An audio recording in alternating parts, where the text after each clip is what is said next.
Olá e boas-vindas. Hoje a gente vai fundo num texto que é, assim, o ápice de um dos discursos mais famosos da história, o capítulo 7 do Evangelho de Mateus. Isso mesmo. E para guiar a gente nessa, vamos aos comentários de duas Bíblias de estudo, a Holman e a Nova Almeida Atualizada.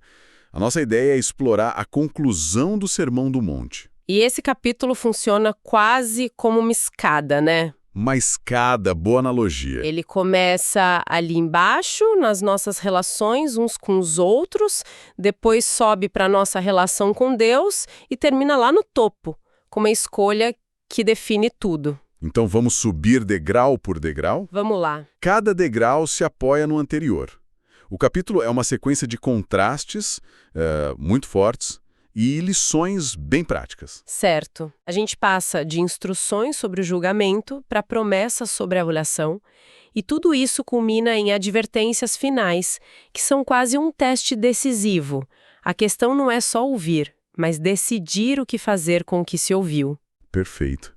Então, vamos começar no primeiro degrau, que talvez seja a frase mais citada e, olha, possivelmente a mais mal compreendida de todo o sermão.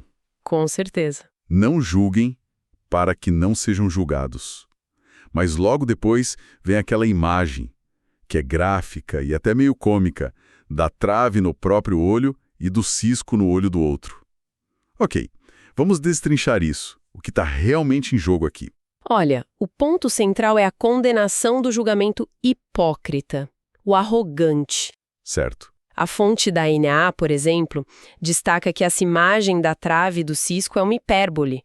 É uma figura de linguagem de propósito, exagerada para causar impacto, sabe? Ninguém tem uma viga de madeira no olho, literalmente. Exato.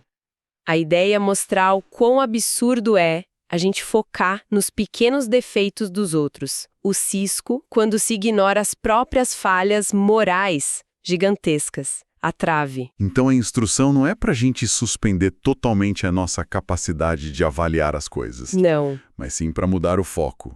O ponto de partida tem que ser uma autoavaliação, assim, brutalmente honesta. Exatamente. A ordem é clara. Tire primeiro a trave do seu olho. Só então você vai ver com clareza para poder tirar o cisco do olho do seu irmão. Ou seja, a autocorreção é um pré-requisito para qualquer ajuda que se queira oferecer. Perfeito. Sem isso, qualquer crítica é pura hipocrisia. É mais sobre se sentir superior do que sobre de fato querer ajudar. Ok, primeiro ponto entendido. Autoavaliação antes da crítica. Mas espera aí, por que o versículo seguinte parece exigir justamente o tipo de julgamento que acabou de ser proibido? Aí que fica bom. O texto diz para não dar o que é santo aos cães e não atirar pérolas aos porcos. Isso parece uma contradição gritante. Como é que as fontes resolvem esse quebra-cabeça? Essa tensão é o ponto-chave. Não é uma contradição, é uma chamada ao discernimento, que é diferente do julgamento hipócrita. Discernimento. Sim, as fontes explicam o contexto cultural. Cães, naquela época, não eram os nossos bichinhos de estimação, né? Eram animais de rua, vistos como impuros. E os porcos, então? Os porcos eram um símbolo máximo de impureza na cultura judaica.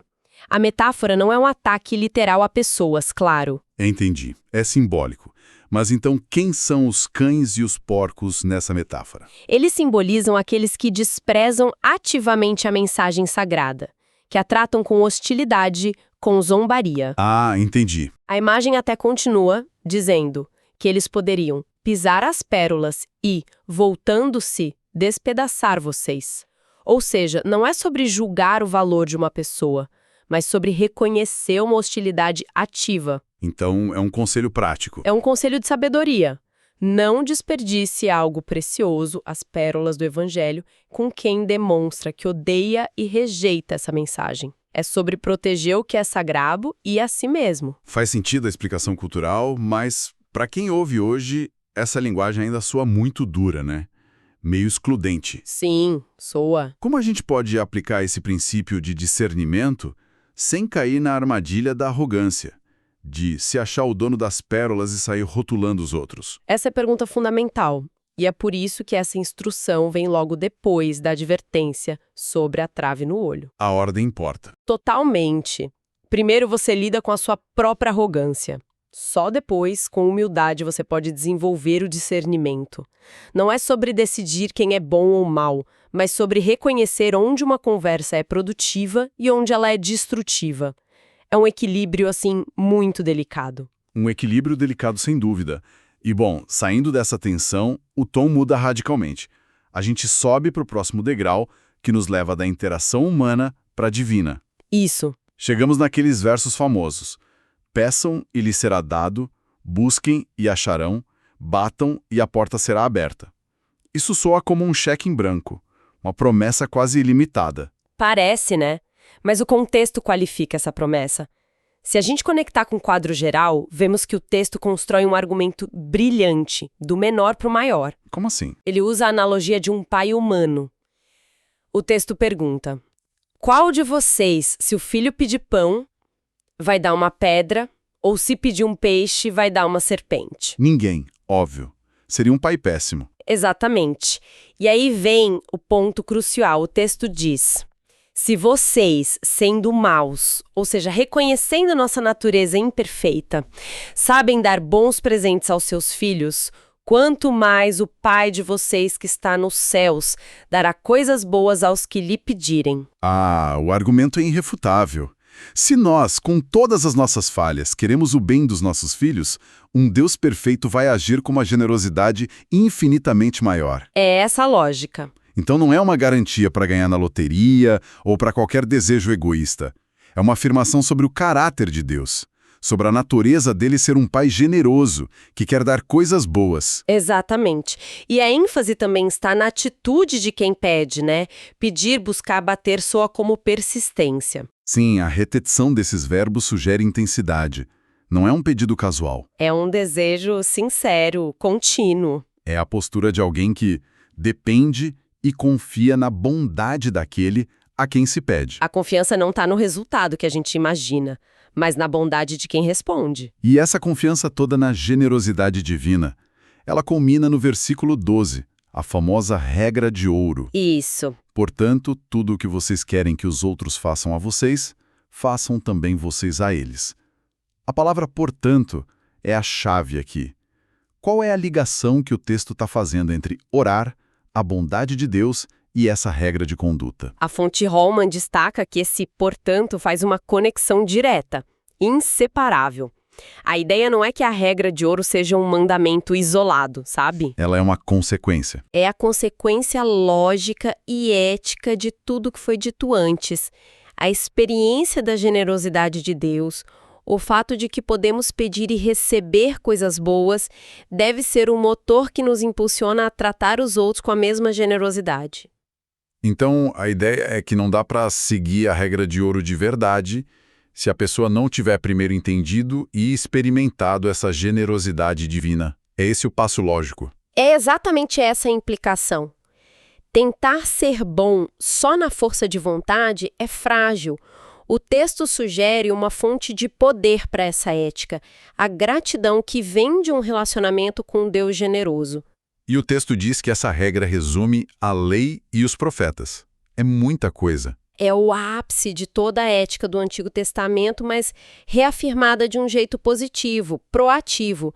Não é só não faça aos outros o que você não quer para você, mas uma chamada ativa para fazer o bem.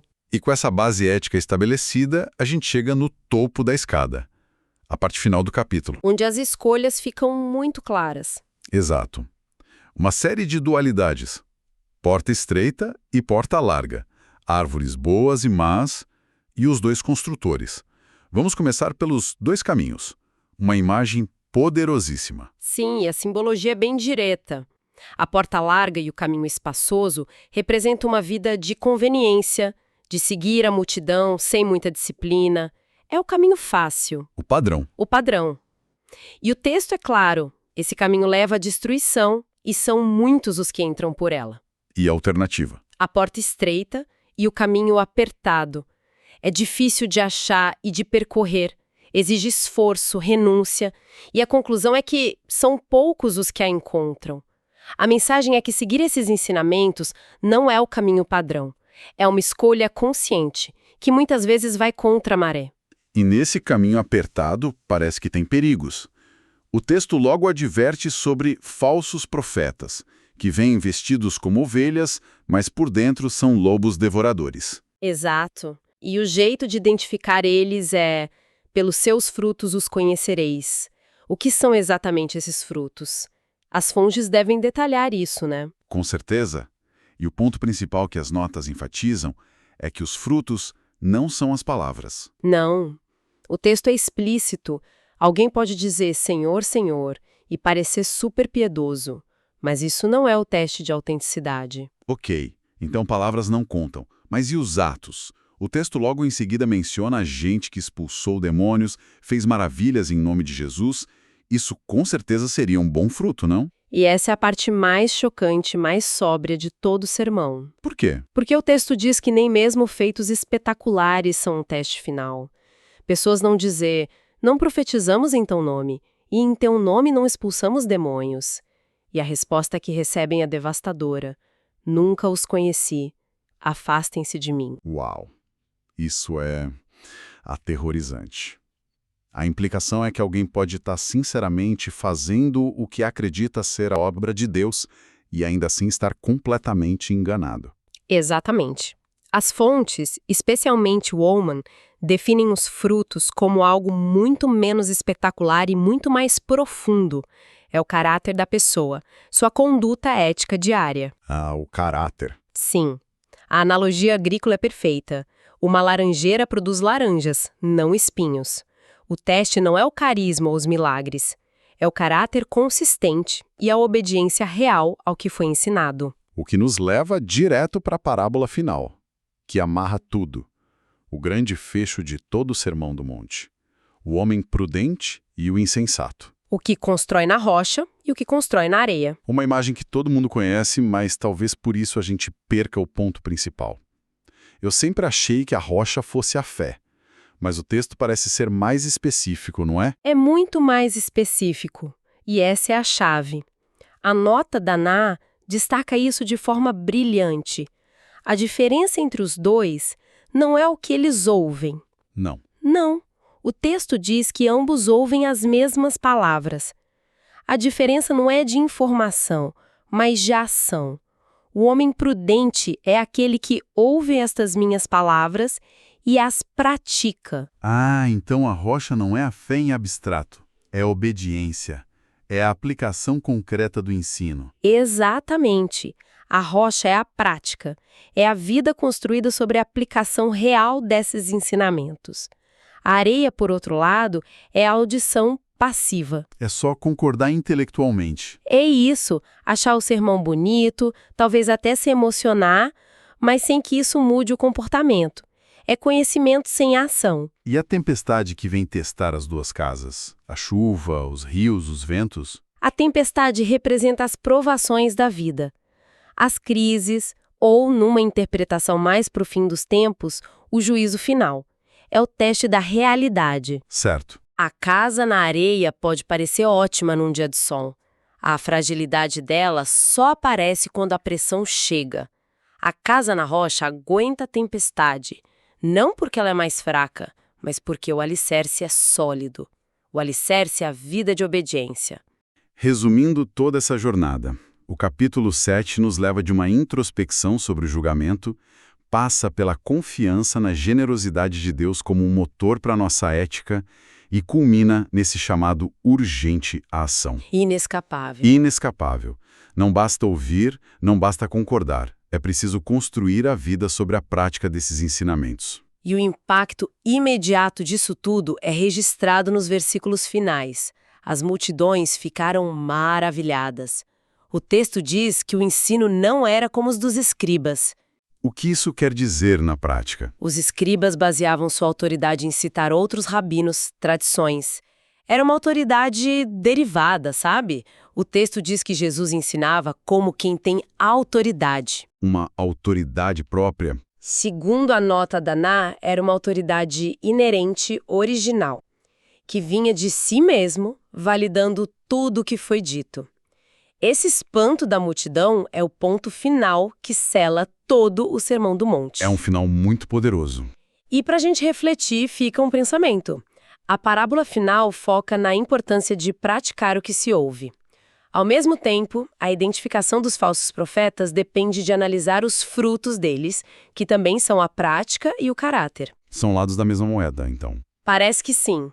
A consistência entre o que se acredita e o que se faz. Certo. Então, a pergunta que fica é: se o fruto, a prática, o caráter é a medida definitiva da autenticidade tanto para si mesmo quanto para os outros, como essa ideia se aplica não só a líderes, mas a qualquer pessoa que busca viver de acordo com seus valores? É uma ótima pergunta. O discurso e a prática não é só uma virtude, é o próprio alicerce que determina se a nossa vida fica de pé ou desmorona.